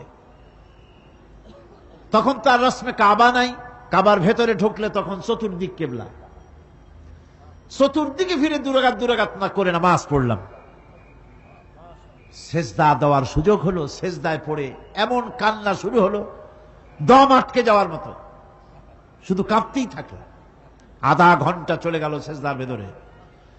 এরপরে আমার চিন্তা হলো, হুঁশ হলো যে আমি এতক্ষণ এখানে সেজদায় পড়ে আছি, আরো তো মেহমান এর মধ্যে ঢুকবে। কিছু রাষ্ট্রীয় মেহমান ছিল, দুনিয়ার বিভিন্ন দেশ থেকে তারা দাওয়াত দিয়েছিল। তো সেই মেহমানরা ঢুকতে পারবেন, এর মধ্যে 18-20 জনের বেশি লোক ধরে না। তা আমি অন্যের হক বোধহয় নষ্ট করছি, এই অনুভূতি না আসলে আমি কতক্ষণ সেজদায় পড়ে থাকতাম আল্লাহই জানে। আমি যখন সেজদা থেকে মাথা তুললাম, দরজার দিকে যখন তাকিয়েছি, ঠিক আমার চোখটা গিয়ে পড়লো দরজার সেই অংশে যেখানে লেখা আছে ওয়াকাল রাব্বুকুম উদউনি আস্তাজিব লাকুম। আমি আবার ফুফায় কাল্লাম, আল্লাহ আমি আমার দায়িত্ব পালন করেছি, আমি তো আমার রবকে ডেকেছি। আয় আল্লাহ, তোমার গোলামের কথা তুমি শোনো, এটা আল্লাহর ওয়াদা। বান্দা কান আমার কাছে চোখের পানি ফেল। রাসূল করিম সাল্লাল্লাহু আলাইহি সাল্লাম বলেছেন, আল্লাহ পাকের দরবারে দুইটা ফোঁটা বেশি কবুল, বেশি মঞ্জুর, বেশি প্রিয়। একটি হচ্ছে জিহাদের ময়দানে যে রক্ত ফোঁটা পড়ে সেই রক্ত ফোঁটা, আর একটি হচ্ছে আল্লাহর ভয়তে চোখ থেকে যে পানি ফোঁটা পড়ে, এটি আল্লাহর কাছে দারুণ প্রিয়। গুনার কারণে কলবের ভিতরে কলব জং আলুদা হয়ে গিয়েছে, গুনার কারণে কলব তো নষ্ট হয়ে গিয়েছে, জং পড়ে গেছে। জং বোঝেন না? বোঝেন না? হ্যাঁ, মরিচা, মরিচা জং হচ্ছে মরিচা, লোহায় মরিচা পড়ে। গুনাহ করতে করতে কলবের মধ্যে মরিচা পড়ে যায়। এই মরিচা উঠাইতে চান? মরিচা যদি ওঠে, কোরআন শুনবেন মজা লাগবে, গান শুনলে গা জ্বলে উঠবে, ওয়াজ শুনবেন, হাদিস শুনবেন ভালো লাগবে, অন্য আজে বাজে কথা পছন্দ হবে না। এই কলবের জং যদি উঠে যায়, কোরআন তেলাওয়াত করবেন মজা লাগবে, জিকির করবেন মজা লাগবে, নামাজ পড়বেন মজা লাগবে, আল্লাহ পাকের দরবারে হাত তুলবে তো চোখ থেকে দরদর করে পানি বেরোতে থাকবে। চোখে পানি আসে না, কারণ কলব তো জাঙ্গালুদা হয়ে গিয়েছে, এটা মরিচা পড়ে গিয়েছে। আমি জিজ্ঞেস করতে চাই, কলবের এই জং, এই মরিচা কি আপনারা উঠাতে চান? সেই মরিচা যদি তুলতে চান, তাহলে চোখের পানি ছাড়া আর কিছুই নাই। আল্লাহ পাকের জিকির করতে হবে। আল্লাহ পাকের জিকির হচ্ছে জং উঠিয়ে দেওয়ার জন্য সবচাইতে বড় হাতিয়ার। আর চোখের পানিতে এই জংগুলি ধুয়ে মুছে আল্লাহ পাক সাফ করে দিবেন। কাঁদতে শিখুন, আল্লাহ পাকের দরবারে চোখের পানি ফেলতে চেষ্টা করুন। কিয়ামতের দিন আল্লাহ পাক যদি রহিম না হন, বাঁচার কোন উপায় নাই। বাঁচার উপায় আছে? উপায় নাই। আল্লাহ যদি হিসাবের জন্য ধরেন কিয়ামতের দিন কাউকে, হিসাবের জন্য যদি ধরেন, তাহলে জাহান্নাম ছাড়া পথ নাই। এই জন্যে আল্লাহুম্মা হাসিবনি হিসাবান ইয়াসীরা, এই দোয়া পড়তে হবে। আমরা যখন বললাম আর রহমানির রহিম, বলেন সবাই আর রহমানির রহিম। আবার প্রশ্ন হয়, বান্দা বুঝলাম, আরো কোনো কোয়ালিটি, আরো কোনো বৈশিষ্ট্য তার আছে নাকি? আমরা বলি মালিকি ইয়াউমিদ্দিন। তিনি হচ্ছেন বিচার দিনের মালিক, শেষ বিচারের মালিক তিনি। একদিকে এটাকে ব্যালেন্স করা হয়েছে, একদিকে অফুরন্ত রহমত, যার কোনো কুল নাই, কিনারা নাই। এখন আদল দরকার। এখন কি দরকার? আদল, ইনসাফ দরকার। আল্লাহ পাক একদিকে অফুরন্ত রহমত আর নিয়ামত দিয়ে পৃথিবীকে ছেড়ে গেছেন, অপর দিকে বলেছেন আমি হচ্ছি বিচার দিনের মালিক, সেদিন আমি বিচার করব। সেই বিচারের ভিতরে কোনো পক্ষপাতিত্ব থাকবে না, হবে না। সেখানে তিনি হবেন হাকামুল হাকিমিন, ওইটা হবে সুপ্রিম কোর্টের সুপ্রিম কোর্ট। সেই পরকালে, সেই কিয়ামতের মাঠে আপনাকে আমাকে সকলকে উপস্থিত হতে হবে, নাকি হবে না? সবাইকে উঠতে হবে। এই দিন শব্দটি কোরআনে কারিমে বহু জায়গায় বলা হয়েছে এবং বিভিন্ন অর্থে ব্যবহার করা হয়েছে। যেমন দিন শব্দের অর্থ প্রভাব, প্রতিপত্তি, আধিপত্য, ইতাআত, বন্দিগি, দাসত্ব, আনুগত্য, নীতি, পথ, পন্থা, হিসাব, ফায়সালা, প্রতিদান, প্রতিফল। এরকম অনেক অর্থ, অনেক অর্থে দিন শব্দ কোরআনে কারিমের মধ্যে ব্যবহৃত হয়েছে। কিন্তু এখানে মালিক ইয়াউমিদ্দিন, এই দিন এখানে ব্যবহার করা হয়েছে প্রতিফল অর্থে। প্রতিফলের দিন, যেদিন প্রতিফল দেওয়া হবে, তিনি হচ্ছেন সেই দিবসের অধিপতি, সেই দিবসের মালিক। সূরা ইনফিতারে আল্লাহ পাক বলছেন, ওয়ামা আদরাকা মা ইয়াউমুদ্দিন সুম্মা মা আদরাকা মা ইয়াউমুদ্দিন। বিচারের দিনটি কি তা তোমাকে কে জানালো? আবার জিজ্ঞেস করছি, তোমাকে কে জানালো বিচারের দিনটা কি? আল্লাহ পাক জবাবে বলছেন, বিচারের দিনটা হচ্ছে ইয়াউমা লা তামলিকু নাফসুন লিনাফসিন শাইআন ওয়াল আমরু ইয়াউমা ইযিন লিল্লাহ। বিচারের দিন হচ্ছে এমন দিন যেদিন কেউ নিজেকে রক্ষা করতে পারবে না, কারো থেকে কেউ নিজেকে রক্ষা করতে পারবে না, নিজেকে কেউ নিজের জন্য কাউকে সাহায্যকারী পাবে না। সমগ্র ব্যাপারটি নিরঙ্কুশ ভাবে আল্লাহ রাব্বুল আলামিনের হাতে থাকবে। সেই দিনটার নাম কিয়ামত, সেটার নাম পরকাল, সেটার নাম হচ্ছে বিচারের দিন। যেদিন কর্তৃত্ব হবে কেবলমাত্র কার? আল্লাহ পাকের। সেই দিনটা হচ্ছে কর্মফল পাওয়ার দিন। লাহা মা কাসাবাত ওয়া আলাইহা মাকতাসাবাত। প্রত্যেক মানুষই সেই উপার্জন অনুসারে সেখানে ফল পাবে। যেমন কর্ম তেমন ফল পাবে, ব্যক্তি হিসাবে পাবে, দল হিসাবে পাবে। তিলকা উম্মাতুন ক্বাদ খালাত লাহা মা কাসাবাত ওয়া লাকুম মা কাসাবতুম ওয়া লা তুসআলুনা আম্মা ইয়ামালুন। প্রত্যেক মানুষই তার উপার্জন অনুসারী ফল পাবে। যা সে পাবে তা নিজের উপার্জন ছাড়া আর কিছুই না, আর যে ফল পাবে সেটাও তার উপার্জন।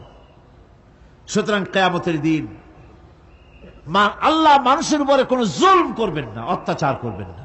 আল্লাহ পাক তো তার বান্দার জন্য জুলুমকারী নন, ঠিক কিনা? আল্লাহ পাক বলছেন, মান আমিলা সালিহান ফালিনাফসিহি ওয়া মান আসাআ ফাআলাইহা ওয়া মা রাব্বুকা বিযাল্লামিল লিল আবিদ। যে ব্যক্তি পুণ্য কাজ করলো সে নিজের কাজে, নিজের স্বার্থেই তা করলো। আমরা যে নামাজ পড়ি, এটা কি আল্লাহর স্বার্থ? কথা কন, আল্লাহর স্বার্থ? সারা পৃথিবীর সমস্ত মানুষ যদি আল্লাহরে সেজদা দেয়, আল্লাহর ক্ষমতা আরো কিছু কালের জন্য বাড়বে নাকি? সমস্ত মানুষ যদি আল্লাহকে অস্বীকার করে, বিদ্রোহী ঘোষণা করে, বিদ্রোহ ঘোষণা করে, তাতে কি আল্লাহর ক্ষমতা শেষ হয়ে যাবে? নাউযুবিল্লাহি মিন যালিক। যেমন ছিলেন তেমনই থাকবেন। সুতরাং আমরা যা করি, আমরা নামাজ পড়ি নিজেদের জন্য, আল্লাহকে খুশি করার জন্য, কিন্তু কল্যাণটা আমার। কল্যাণটা কার? আমার। রোজা, হজ, যাকাত, তেলাওয়াত যা করি সব আল্লাহকে খুশি করার জন্য, কিন্তু স্বার্থ পুরাটাই আমার, আমার কল্যাণের জন্যই আমি করি। এবং আল্লাহ হচ্ছেন তিনি তোমাদের রব ওমা রব্বুকা বিযাল্লামিল লিল আবিদ, তোমাদের রব হচ্ছেন তিনি যিনি বান্দাদের উপরে কখনো অত্যাচার করেন না, জুলম করেন না, মেহেরবানি দিয়ে যিনি ছেয়ে রাখেন, তিনি হচ্ছেন আল্লাহ পাক। সুতরাং সেই কিয়ামতের মাঠে আল্লাহ পাকের দরবারে আমাদের সকলকেই উঠতে হবে, আল্লাহ পাকের দরবারে আমাদের সামনে আল্লাহ পাকের সামনে দাঁড়াতে হবে। সেদিন আমাদেরকে কেউ বাঁচাতে পারবে না। সেদিন আল্লাহ পাক এর দরবারে যেন আমরা আসামি না হই, সেজন্য এই পৃথিবীতে কোরআন অনুযায়ী আমাদের জীবন গড়তে হবে, সুন্নাহ অনুযায়ী জীবন গড়তে হবে, তাহলে পরকালে আল্লাহ পাকের কাছে নাজাত পাওয়া যাবে। বড় কঠিন জায়গা, বড়ই কঠিন জায়গা। আপনি ইউরোপে যান, আমেরিকায় যান, যেখানেই যান না কেন, বিদেশে গেলে সেখানে বন্ধু বান্ধব আছে, ফরেন কারেন্সি সংগ্রহ করে যেতে হয়। আর যদি বন্ধু বান্ধব না থাকে তাহলে ফরেন কারেন্সি তো সংগ্রহ করে নিয়ে যাবেনি, সেটা দিয়ে আপনার উপকার হবে। কিন্তু এমন একটা দেশে আমরা যাব, আমাদের সকলকে যেতে হবে, ওই দেশটার নাম কি? পরকাল। ওটার নাম কি? পরকাল। ওই পরকালে আমরা যে উঠবো, সেখানে কোন আত্মীয় স্বজন মিলবে না। আল ইয়াউমা লা ইয়ানফাউ মালু ওয়ালা বানুন, ধন সন্তান সন্ততি সম্পদ কোনো কাজে লাগবে না কিয়ামতের মাঠে। সেদিন আমাদের উঠতে হবে খালি হাতে, সেখানে উঠতে হবে, কোনো ফরেন কারেন্সি দিয়ে কাজ হবে না, বন্ধু বান্ধব মিলবে না, কারেন্সিও মিলবে না। এমন একটা কঠিন জায়গা যেখানে মাথার উপরে হবে প্রচন্ড সূর্যের কিরণ, পায়ের তলে হবে তামার মতো জমিন, সমস্ত মাঠ জুড়ে শুধু মানুষ চিল্লাবে, কাঁপতে থাকবে, চিল্লাইতে থাকবে, উলঙ্গিনী হয়ে কিয়ামতের মাঠে মানুষ আল্লাহর দরবারে উঠবে। হযরত আয়েশা সিদ্দিকা রাদিয়াল্লাহু তাআলা আনহা বলেছেন, হে রাসূল, তাহলে কি মানুষের শরম করবে না? হুজুর বললেন, শরমের অনুভূতি তো থাকবে না, মানুষ সব আকাশের দিকে, ঊর্ধ্বের দিকে তাকিয়ে থাকবে, ভয়তে অস্থির হয়ে যাবে, কেউ কারো দিকে তাকাবার সময় পাবে না। এমন একটা বিভীষিকাময়, এমন একটা বিরাট জায়গায়, কঠিন জায়গায় আমাদের সকলকে উঠতে হবে।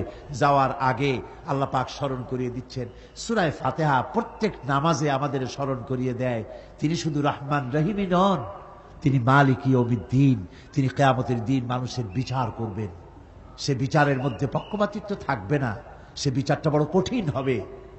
কারো পয়সা যদি মারেন, কারো হক যদি নষ্ট করেন, তাহলে প্রতিটা পয়সার জন্য 70 রাকাত কবুল নামাজের সওয়াব দিতে হবে কিয়ামতের মাঠে।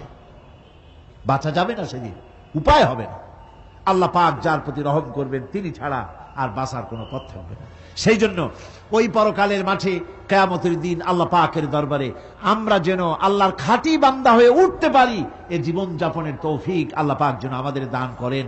আমরা সবাই বলি আমিন, সকলে বলেন আমিন। আমি এখন আপনাদের নিয়ে মোনাজাত করব। মোনাজাতের জন্য দাঁড়ানো ভাইরা বসেন এক মুহূর্তে, যত মানুষ দাঁড়ায় আছেন পাশে, মেহেরবানি করে এক মুহূর্তের ভিতরে জায়গায় সব বসে পড়েন আর জোরে সোরে একটু জিকির করেন, লা ইলাহা ইল্লাল্লাহ, লা ইলাহা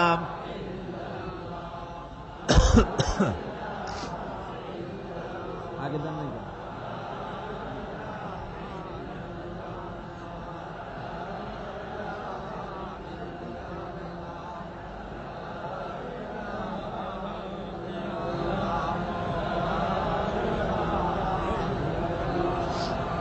লা ইলাহা ইল্লাল্লাহু মুহাম্মাদুর রাসূলুল্লাহ।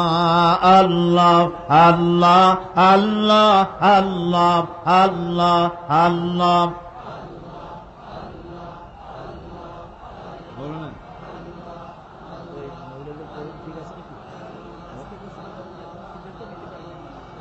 ছেড়ে দেবো, বলবো না, ছাড়বো।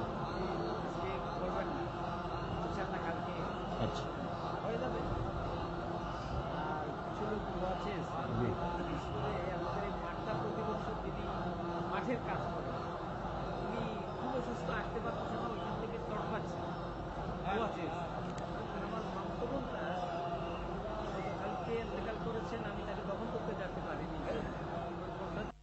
লা ইলাহা ইল্লাল্লাহু মুহাম্মাদুর রাসূলুল্লাহ। বন্ধুগণ, আমরা এখন দোয়া করব এবং সূরা ফাতিহার বাকি অংশ আগামীকাল আলোচনা হবে ইনশাআল্লাহ। সকলে বলেন ইনশাআল্লাহ। আমরা নামাজের মধ্যে এমন একটি সূরা পড়ি অথচ তার অর্থ ব্যাখ্যা আমাদের অনেকেরই জানা নাই। বিরাট নিয়ামত এর ভিতরে রয়েছে। এক কথায় গোটা কোরআন শরীফে যা আছে তার সারাংশ সূরা ফাতিহা। সুবহানাল্লাহ। আজকে আমরা মুনাজাত করব।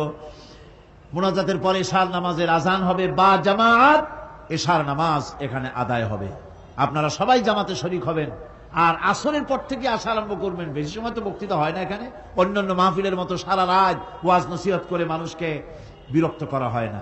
সারা রাত ওয়াজ শুনে কি মনে মানুষেরা মাথায় করে কি নিয়ে যায়, পকেটে করে কি নিয়ে যায়, এত শুনিয়া শেষে অবস্থা এই হয়।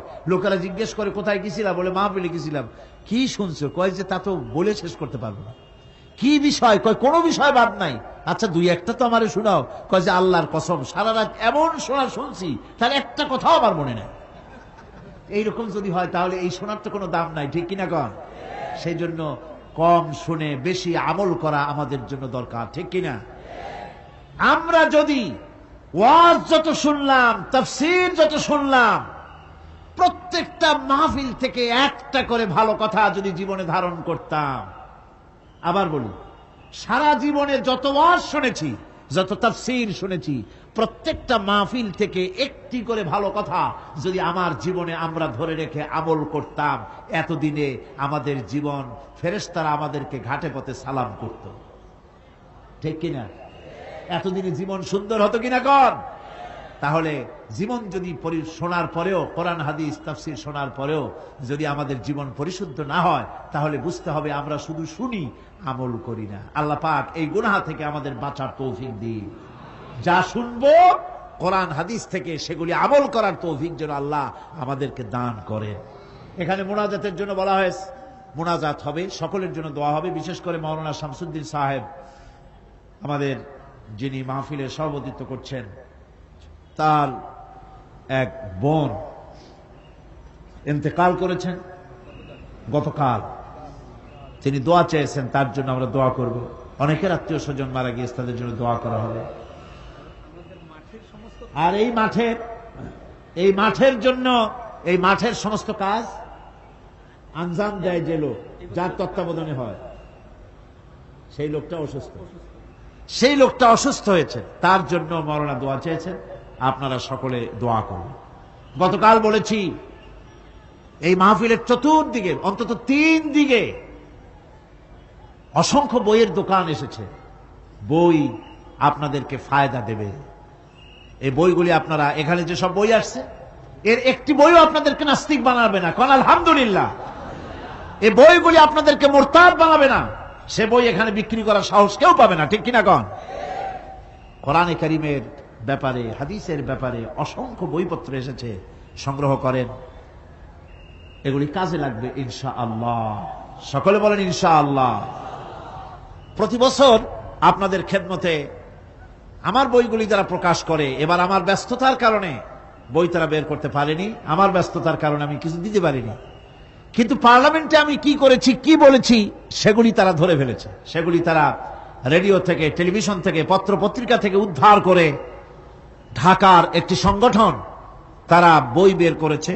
কোরআনে কারীম দিয়ে পার্লামেন্টে যে সমস্ত বক্তব্য আমি সেট করেছি, আল্লাহ করায়ছেন, সে ব্যাপারে তারা একটা বই বের করেছেন আমার নাম দিয়ে। জাতীয় সংসদে আমি কি বলেছি সে ব্যাপারে একটা বই ছেড়েছেন। সে বইটা সব দোকানে দোকানে হয়তো পাওয়া যাবে।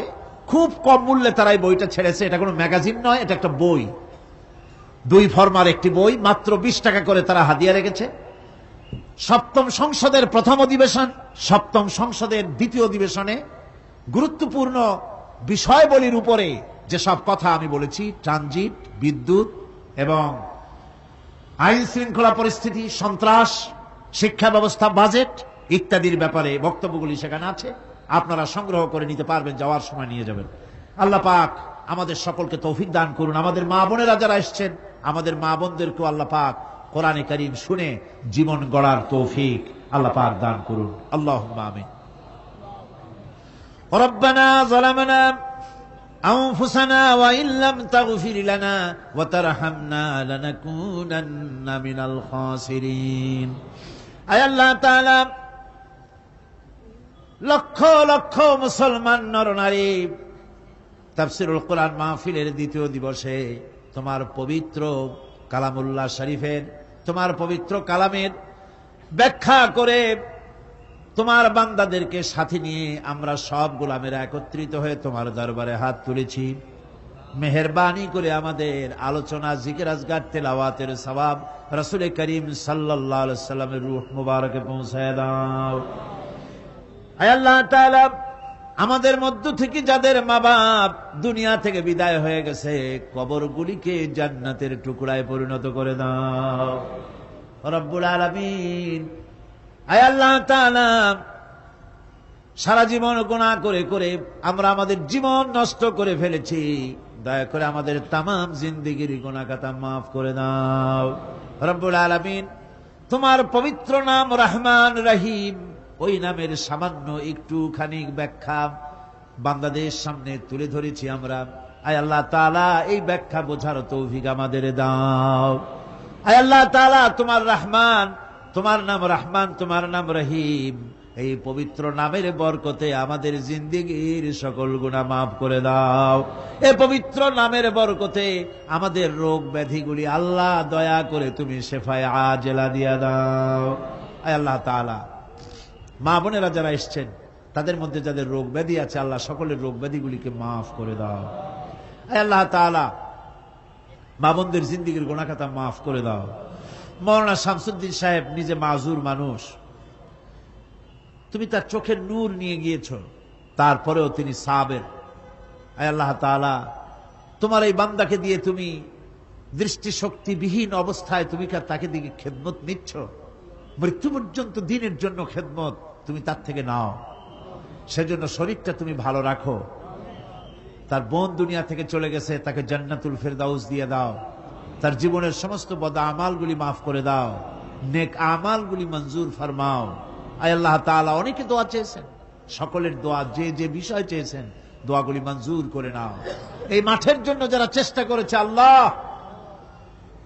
এই মাঠ ইত্যাদির ব্যাপারে চেষ্টা করেছেন, অসুস্থতার কারণে মাহফিল আসতে পারে নাই, আল্লাহ তুমি কালকে থেকে তাকে মাহফিলে আসার সুযোগ করে দিও। আয় আল্লাহ, এই মাহফিলে দোয়া কবুল হবে এই বিশ্বাস নিয়ে, এই বিশ্বাস নিয়ে লোকেরা কত দূর থেকে আসে। এই শীতের মধ্যে বাংলাদেশের প্রত্যন্ত অঞ্চল থেকে লোকেরা এসেছে মাবুদ, কেউ যেন গুনার বোঝা মাথায় নিয়ে ফিরে না যায় মাবুদ। আমাদের সকলকে তুমি মাফ করে দিও আল্লাহ রব্বুল আলামিন। মৌলানা সিবাতুল্লাহ সাহেব তিনি দোয়া চাচ্ছেন আপনাদের কাছে। দীর্ঘদিন এই জমিনে তিনি খেদমত করছেন, এদেশের ইসলামী আন্দোলনের প্রথম সারির ব্যক্তিত্ব, যাদের চিন্তা, কষ্ট, প্রচেষ্টার মাধ্যমে এদেশে ইসলামের আন্দোলন জন্ম নিয়েছে, সেই কাতারের প্রথম ব্যক্তি। আয় আল্লাহ, তুমি তোমার সিফাতুল্লাহকে সুস্থ রাখো, ভালো রাখো, মৃত্যু পর্যন্ত খেদমতের তৌফিক দাও রব্বুল আলামিন। আয় আল্লাহ তাআলা, আমাদের দেশের আলেম ওলামা, পীর বুজুর্গ যত আছেন সকলের প্রতি তুমি রহম করো। বাইতুল শরীফের পীর সাহেব কেবলা দোয়া চেয়েছেন আপনাদের কাছে, আপনারা সকলে দোয়া করেন তার অসুস্থতা আল্লাহ পাক দূর করুন।